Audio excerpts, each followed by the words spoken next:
2001 में स्कॉटलैंड में एक स्टडी में उनको पता चला कि उनका कुल खर्चा एक साल का थायराइड से जुड़ी हुई बीमारियों को इलाज देने में 31 करोड़ रुपया है। इसी तरह की रिसर्च उन्होंने 10 साल बाद यानी 2011 में की, तो तब उनको पता चला कि उनका खर्चा बढ़कर 31 करोड़ से 77 करोड़ हो गया है। क्या हुआ इन 10 सालों में? ज्यादातर लोग स्कॉटलैंड के नॉन वेजिटेरियन से वेजिटेरियन और वीगन होने लगे थे, और जैसे ही वो वीगन होने लगे, वेजिटेरियन होने लगे, तो उनमें थायराइड से जुड़ी हुई बीमारियां बढ़ने लगी। क्या आपकी थायराइड आपको मोटा करती है, या फिर आप अपनी थायराइड को खराब कर लेते हैं? आप अपनी थायराइड को झेल रहे हैं या आपकी थायराइड आपको झेल रही है? Please subscribe and share and like. देखते रहिए कीटो योगी कीटो का चक्कर विद आर्य धर्मचंद कुमार।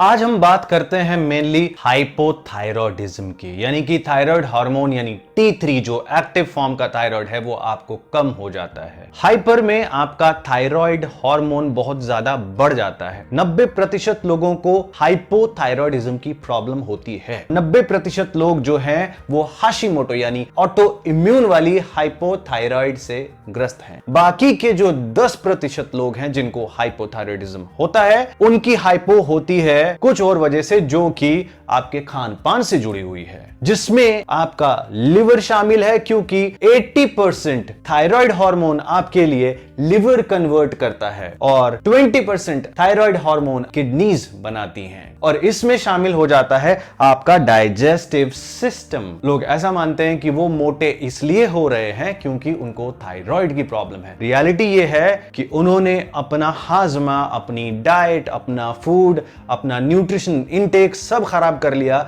जिसके कारण उनकी थायराइड खराब हो गई है। उनका लिवर अब 80% थायराइड नहीं बना पा रहा है, उनकी किडनीज भी अब अच्छे से काम नहीं करती हैं, जो कि और ज्यादा 20% बना सकती थी, तो वो नहीं बना पा रहे। There is a pituitary gland, जिसे कहते हैं मास्टर ग्लैंड। आपकी ये ग्लैंड थायराइड स्टिमुलेटिंग हार्मोन बनाती है, यानी कि ये वो केमिकल मटेरियल है जो आपकी ग्लैंड में जाता है और उसे कहता है कि तुम T4 बनाओ। तो आपकी ग्लैंड T4 बनाती है। T4 बनाने के बाद ये T4, ये T में जो 4 है और ये T में जो 3 है, ये आयोडीन है। आयोडीन ये एक मिनरल है, बहुत ही इंपॉर्टेंट, जो आपको थायराइड हार्मोन बनाने के काम आता है। आपकी थायराइड T4 बनाती है और आपका लिवर और आपकी किडनी उस T4 को T3 में कन्वर्ट कर देती हैं, ताकि आप उसका इस्तेमाल कर सको अपनी मेटाबॉलिक एक्टिविटीज के लिए, सेल्यूलर एक्टिविटीज के लिए। अब किस वजह से मेनली आप T3 नहीं बना पाते हैं? मेरे ऐसे बहुत सारे क्लाइंट्स हैं जिन्होंने पहले कैलोरी डेफिसिट प्रोग्राम्स किए, यानी जल्दी पतला होने के लिए लोग खाना पीना अधिकतर छोड़ देते हैं, या फिर मल्टीपल छोटे छोटे मील्स खाते हैं, जिसमें कुछ ग्रीन्स खा लेंगे, सूप पी लेंगे, ब्रोकली खा लेंगे, खीरा खाएंगे, टमाटर खाएंगे, और इस तरह से अपने आप को भूखा मारने की प्रक्रिया में जो लोग वेट लॉस करते हैं, उन्हें भी हाइपोथायरॉयडिज्म की प्रॉब्लम हो चलती है आगे चल के,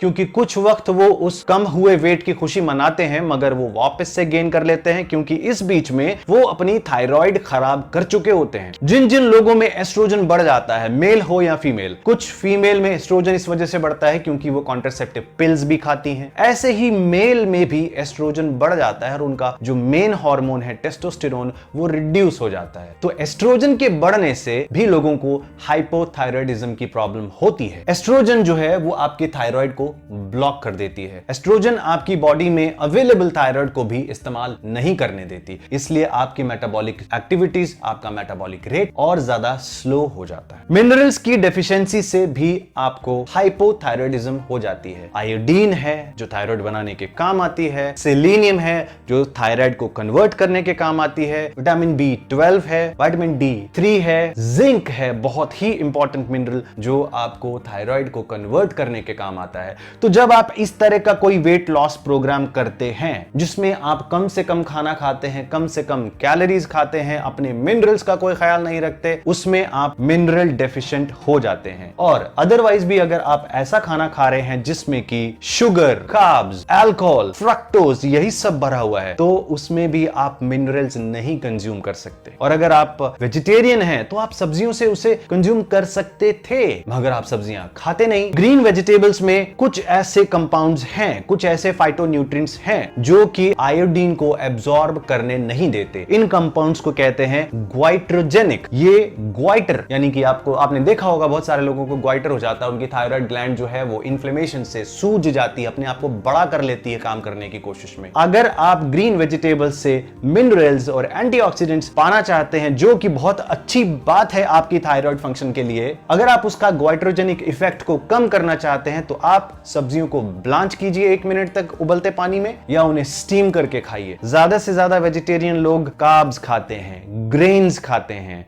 आटा, मैदा, दालें सब शामिल हैं, और ये सब चीजें ग्लूटिन से भरी हुई हैं। तो ग्लूटिन एक प्रोटीन है। ग्लूटिन आपके इंटेस्टाइन्स को डैमेज कर देता है, खराब कर देता है, आपके इंटेस्टाइन्स में छेद कर देता है, जिससे कि ग्लूटिन आपके इंटेस्टाइन्स को डैमेज करके आपके ब्लड स्ट्रीम में, आपके खून में चला जाता है। आपकी बॉडी उस ग्लूटिन को एक दुश्मन समझती है, और ग्लूटिन जो है वो ऐसा ढोंगी है जो थायराइड हार्मोन की तरह बिहेव करके आपके इंटेस्टाइन्स में डैमेज करता है। असलियत में वो ग्लूटिन है, मगर आपकी बॉडी उसे रिकॉग्नाइज करती है थायराइड हार्मोन की तरह। तो इसलिए आपकी बॉडी उसके खिलाफ फाइट करना शुरू करती है, आपकी इम्यूनिटी उससे फाइट करती है, जिसे आप कहते हैं सीलिएक डिजीज। अभी सीलिएक डिजीज एक ऑटो इम्यूनिटी डिजीज है। Same immunity, same white blood cells, same antibodies जो आपके इंटेस्टाइन्स में अटैक कर रही हैं बिकॉज ऑफ ग्लूटिन, वही एंटीबॉडीज आपके थायराइड ग्लैंड पे भी अटैक करती हैं, जिसकी वजह से आपको हाइपोथायरॉयडिज्म हो जाता है, जो कि ऑटो इम्यूनिटी से इनिशिएट होता है, जिसे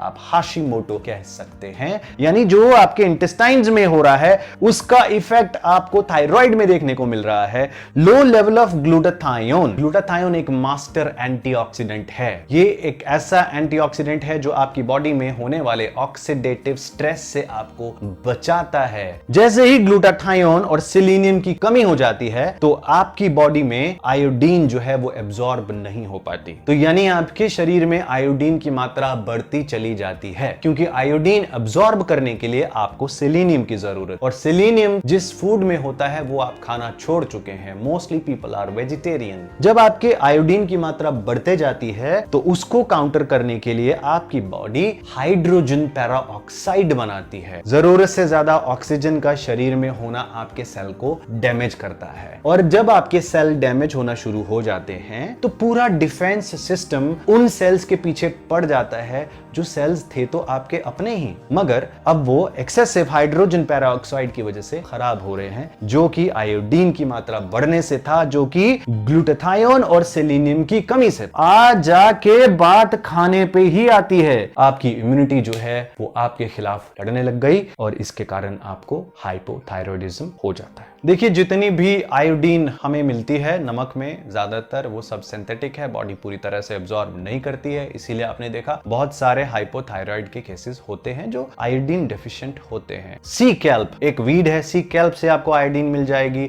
या फिर आप बहुत सारा सी फूड खाते हो, ऑयस्टर्स खाते हो तो वो जिंक से भरे हुए हैं, और ऑयस्टर्स खाते हो या फिश खाते हो तो आपको आयोडीन भी बहुत सारा मिल सकता है। क्योंकि आप ये सब नहीं खाते इसलिए आप आयोडीन डेफिशिएंट रहते हैं। अगर आपकी थायराइड के पास आयोडीन नहीं है तो T4 नहीं बन सकता। तो क्या करना चाहिए ऐसी सिचुएशन में जबकि आपको हाइपोथायरॉयडिज्म हो जाए, और ये आपको अपने खाने से ही मेनली हो रहा है। आप अनटिल अनलेस आपकी थायराइड ग्लैंड में कोई ट्यूमर हो जाए, अनलेस आप जेनेटिकली कोई बीमारी अपने साथ लेकर आए हो, तब तक थायराइड में कोई परेशानी, कोई प्रॉब्लम नहीं होती है। तो जो भी आपको हो रहा है वो आपके खान पान की प्रक्रिया से हो रहा है। आप क्या खाते हैं, आप किस किस्म का लाइफस्टाइल जीते हैं, आप अपनी थायराइड को कितना हेल्प करते हैं काम करने के लिए, इस पे डिपेंड करता है कि आपको हाइपोथायरॉयडिज्म होगा या नहीं। हाइपोथायरॉयडिज्म की सिम्टम्स क्या क्या हैं? फटीग होना, लेथार्जिक होना, एनर्जी नहीं होना, दिन ढलते ढलते इंसान के पास कुछ ताकत बचती ही नहीं है, मेंटल फोकस ना होना, और एयर कंडीशन में आकर आपको लगता है कि आपको ज्यादा ठंड लग रही है मगर दूसरों को नहीं लग रही होती,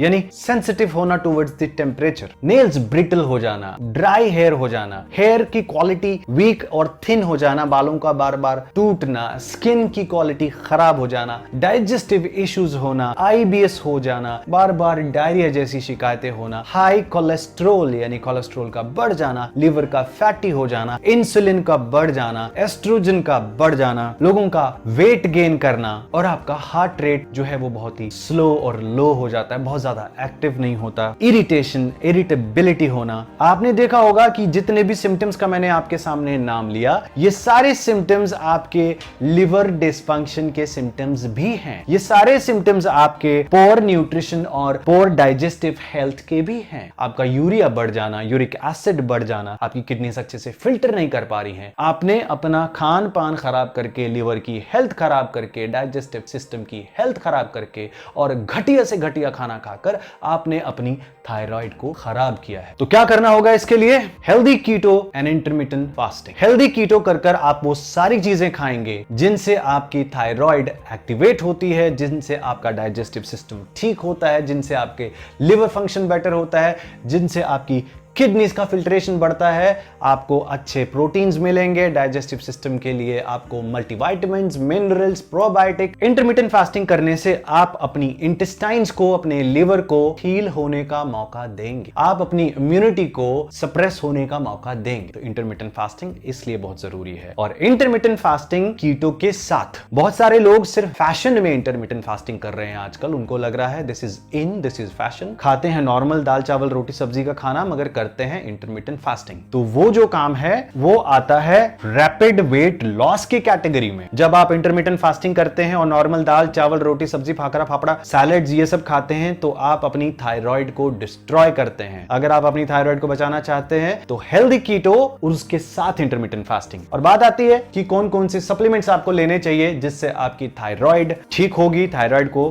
काम करने में मदद मिलेगी। सबसे इंपॉर्टेंट है जिंक, आपकी आयोडीन को एब्जॉर्ब करने के लिए सेलेनियम, ट्रायोसिन, ये एक अमाइनो एसिड है जो आपको जनरली प्रोटीन से मिलता है, यानी कि एनिमल प्रोटीन से मिलता है। अगर आप ये नहीं खा रहे हैं तो आपको कमी होगी थायराइड हार्मोन बनाने में। जो लोग वेजिटेरियन होने लगते हैं उनको ट्रायोसिन की कमी भी हो जाती है। B12 बहुत जरूरी है, आयरन बहुत जरूरी है। वेजिटेरियन B12 में डेफिशिएंट होते हैं, आयरन में भी डेफिशिएंट होते हैं। आयोडीन, कैल्प, आप सी फूड नहीं खा सकते, कैल्प से मिलने वाली iodine as a supplement use कर सकते हैं। आप अपने एस्ट्रोजन को लो कीजिए, लिवर का बहुत बड़ा हाथ है एस्ट्रोजन को कम करने में, वो करेगा ग्रीन्स की सहायता से। अच्छे क्वांटिटी में ग्रीन लीफी वेजिटेबल्स को कंज्यूम कीजिए, मगर उसे ब्लांच कर लीजिए 1 से 2 मिनट तक गर्म उबलते पानी में, या उसे स्टीम करके कंज्यूम कीजिए। आप अपने स्ट्रेस को लो कीजिए, गार्लिक का इस्तेमाल कीजिए अपने खाने में। ये गार्लिक ग्लूटाथायोन बनाने के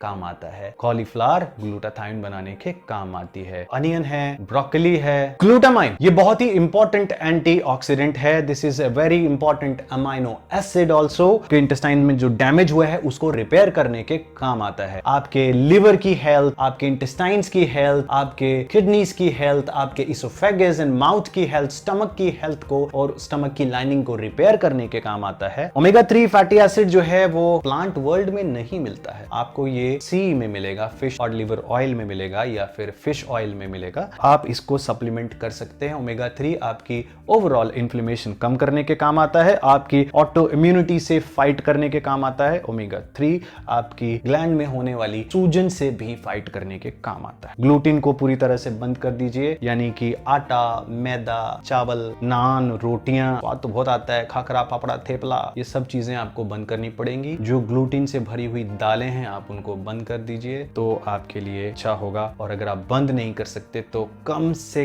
कम कर दीजिए, और आटा और मैदा तो पूरी तरह से बंद कर दीजिए, ग्लूटीन फ्री हो जाइए। पूरी तरह से ध्यान रखना होगा लिवर और किडनीज की हेल्थ पे, ताकि वो 80% और 20% का जो मटीरियल है वो आपके लिए बना सके। अगली वीडियो आप किस चीज के बारे में देखना चाहते हैं प्लीज मुझे लिखिए, आपके कुछ सवाल हैं तो प्लीज मुझे लिखिए। लाइक, सब्सक्राइब एंड शेयर, और देखते रहिए कीटो योगी कीटो का चक्कर विद आर्या धर्मचंद कुमार।